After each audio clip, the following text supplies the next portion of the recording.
Anna Kepner was found dead aboard a Carnival cruise ship last November. According to police, Kepner had been sexually assaulted and asphyxiated.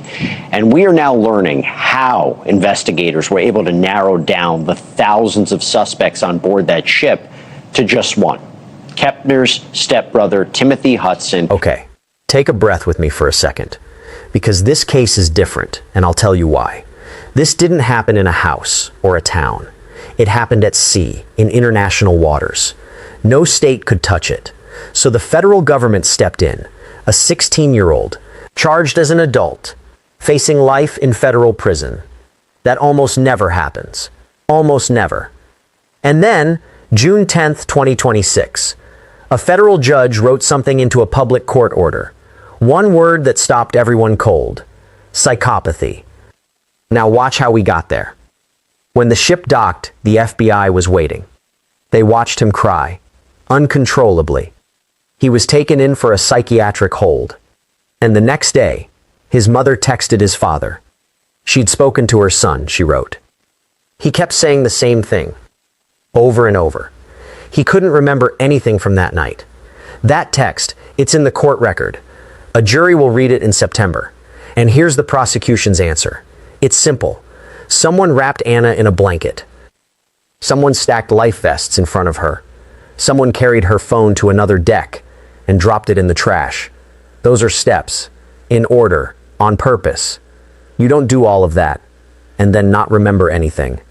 That's why his own words may sink him. The DNA.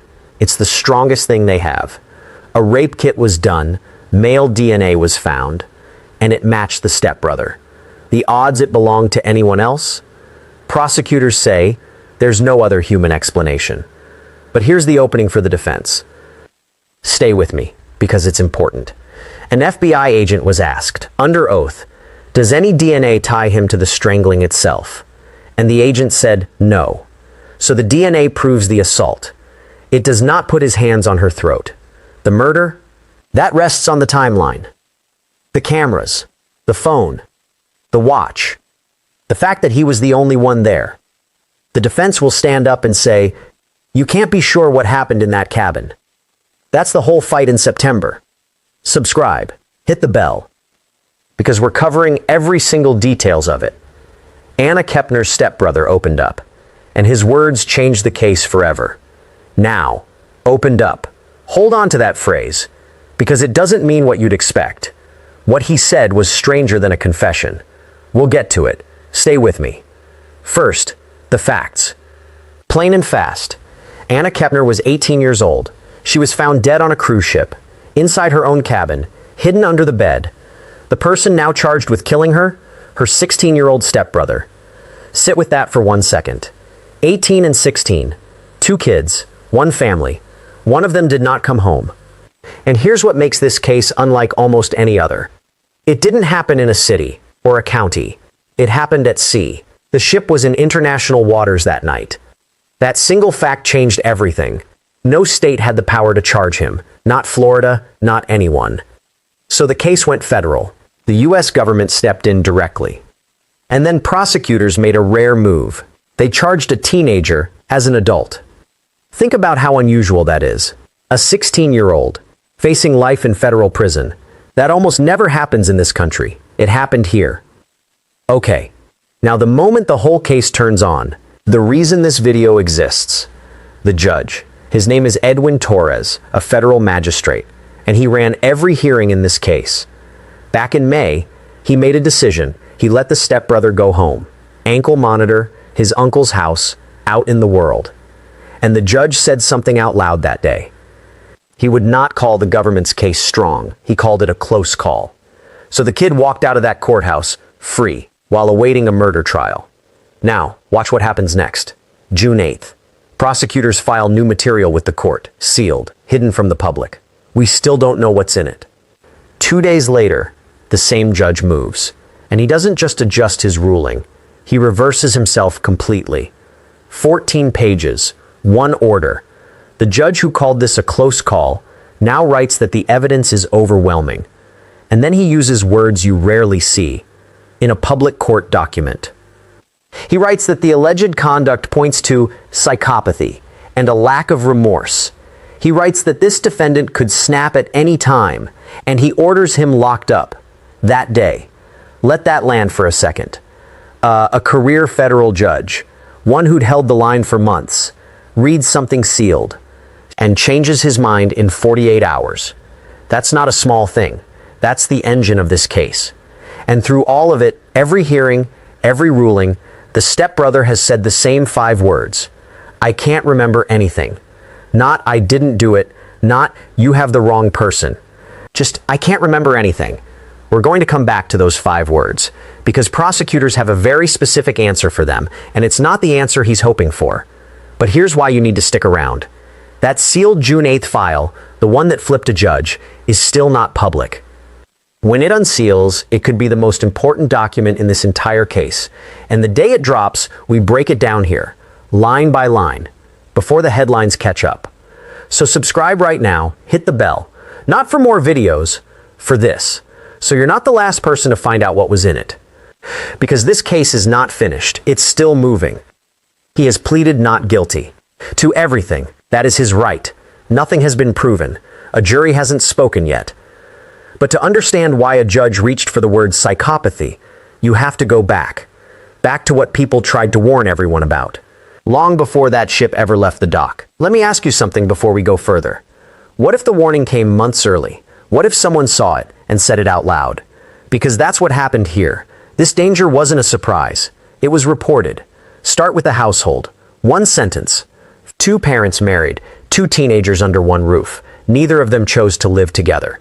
That's the setup. Now here's the night that mattered. Anna had a boyfriend. His name was Joshua, and they did what teenagers do. They stayed up late on FaceTime. Long calls, past midnight, phone still on. Sometimes one of them drifted off to sleep. One night, Anna fell asleep on the call, but Joshua was still awake, still watching the screen, and he heard a sound on her end, so he looked closer. What he saw, he reported to investigators. The stepbrother, coming into Anna's room while she was asleep. Trying to get into her bed, Joshua didn't stay quiet. He yelled through the phone, loud enough to break it up, and the stepbrother ran. Now, this is the part that carries real weight. Listen carefully. Joshua didn't come forward after Anna died. He didn't add this in later to fit a story. He reported it while Anna was still alive. And it didn't stay a teenager's word. An FBI agent later testified to it, under oath, at a federal hearing.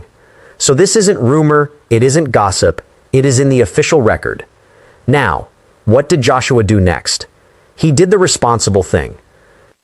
He told Anna what he saw, and then he went further. He told her parents too. And the response, according to public accounts, was not what you'd hope. They didn't want to believe it. Sit with that. A direct warning, brushed aside. But here's what makes this even harder to hear. Anna knew. Anna understood what she was dealing with. Joshua pushed her. He said, "Tell your father. Go to the person who can actually stop this." And Anna hesitated. She told Joshua why. She said the stepbrother carried a large knife, not once, not as a one-time thing. He carried it regularly. So Anna made a decision, a calculated one. She figured speaking up might make it worse. Think about what that actually means. An 18-year-old, weighing her own safety, inside her own home, deciding that silence felt safer than the truth. That's not a girl being dramatic. That's a girl reading a real threat in real time. And she wasn't the only one who saw it. Her aunt later confirmed it, publicly. Anna was afraid of her stepbrother, and Anna did not want to go on that cruise. So the fear was known. It was spoken. It moved through the people closest to her. Now, here's where it tightens. A 6-night cruise was booked, and the rooms were assigned. And after everything you just heard, after the warning, after the fear, after the report, Anna was placed in the same cabin, with the very person she was afraid of. The adults were across the hall. Her younger brother shared the space too, but the room was the room. She didn't want to go. She went anyway. She didn't want that cabin. She got it anyway. She told people she was scared to share a room with him. 6 nights later, the cameras would show exactly what happened inside it. Cameras, timestamps, a heart rate sensor, a phone. None of them can lie. None of them forget. So let's walk through that last night. By the clock, minute by minute. It's the final night of the cruise. The ship is heading back toward Miami. 7:35 in the evening, a cabin door opens. The cameras are watching. The stepbrother walks in. 3 minutes later, 7:38. That same door opens again. Anna walks through it. Mark that timestamp, hold it. Because that was the last image of Anna Kepner alive, on any camera, anywhere on that ship. Now the cameras can't see inside the cabin, but other things still can. 8:14 p.m., Anna's Snapchat shows activity. A message, moving through her account. That's the last proof she was alive. The last digital heartbeat we can point to. And speaking of heartbeats, Anna was wearing an Apple Watch. It tracked her heart rate all evening. Prosecutors say it went quiet. Inside the exact window they were alone. Think about what that device is. It's not a guess. It's a sensor on her wrist, recording her body in real time. And the data stops. Now back to the cameras, out in the hallway. 10:13 p.m., the cabin door opens again. And watch this next part closely. The stepbrother puts his head into the hall. He looks one way, then the other. Left, right. Then he steps out, alone. After that moment, 10:13, Anna never appears on a single camera again. Not once. Not anywhere on that ship. So hold the picture so far. He enters first. She enters second. She's alive at 8:14. Her heart data goes quiet. And he walks out alone. Now, here's the piece that changes everything. The phone. A cruise ship tracks devices through its Wi-Fi. As people move, their phones connect to different points. It leaves a digital trail. And investigators followed Anna's phone. After 10:13, her phone started moving. It didn't stay in the cabin. It traveled. Down the same path he took. It moved to a different deck, a different floor of the ship entirely. And then it stopped, right next to a trash bin, in a common area. A ship worker found it there the next day and handed it to investigators. Sit with what that means. Anna was on Snapchat at 8:14, and then her phone takes a journey to a garbage can on another deck. It wasn't on her. It wasn't left in the room. Someone carried it out, through the ship, and got rid of it, away from the cabin. That's not an accident. That's a decision. Because what I'm about to walk you through is one of the most disturbing. A DNA sample was recovered during the examination, and it matched the stepbrother. The odds it belonged to someone else? Prosecutors describe them as effectively unique, as in no other realistic human source. So now line it all up. The timeline, the quiet watch, the lone exit, the phone in the trash, the staging, the DNA. 6 separate things, all pointing the same direction. And remember the 5 words from chapter 1? I can't remember anything. Look at what those words have to survive. Carrying a phone to another deck, choosing a trash bin, concealing a body, stacking objects in front of it.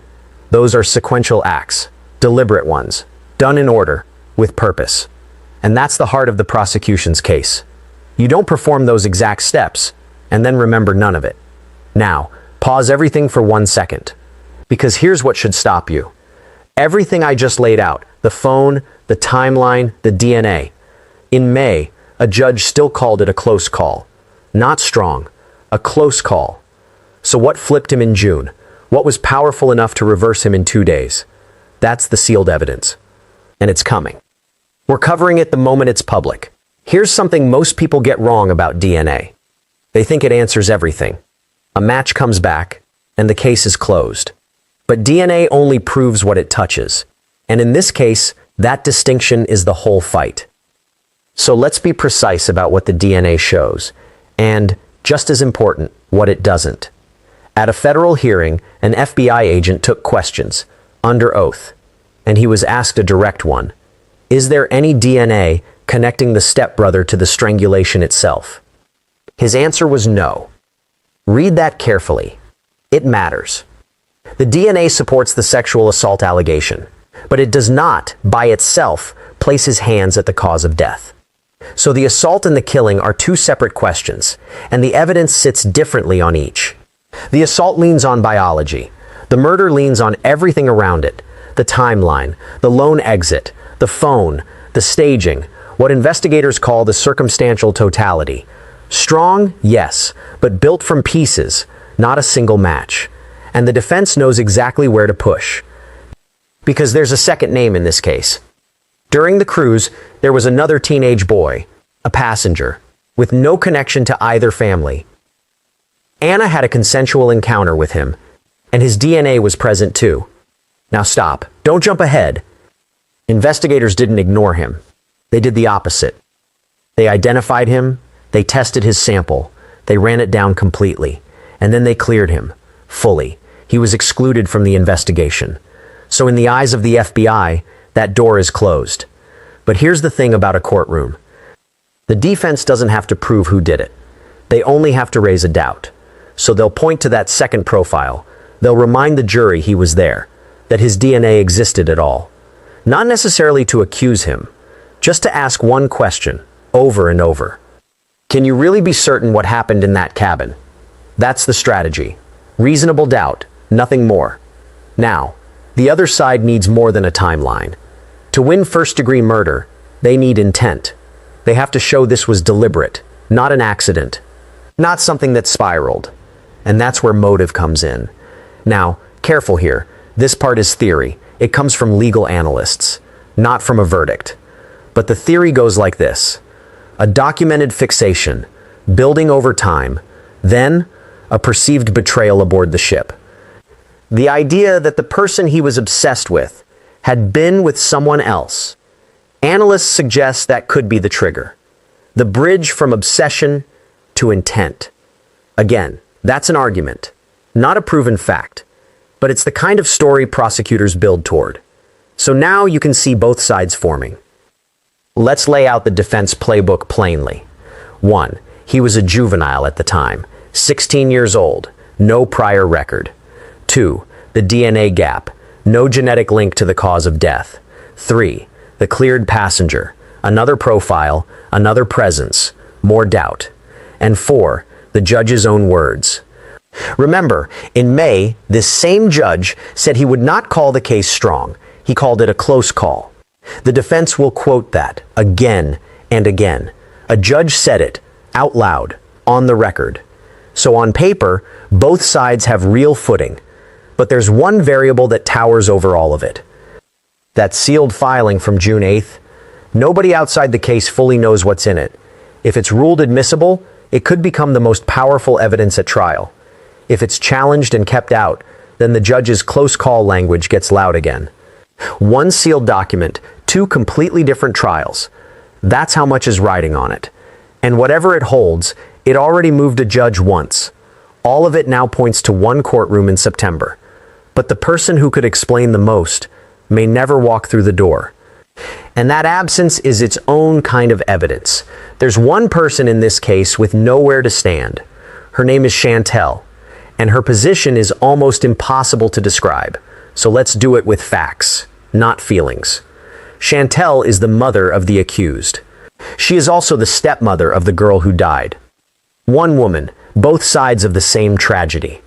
And she was on that ship the night it happened. Now watch what the records show about what came after. When the cruise ended, the boy's biological father was not told right away. He didn't learn his son was in custody for 32 hours, more than a full day, of silence. And later, a text from Chantel entered a court file.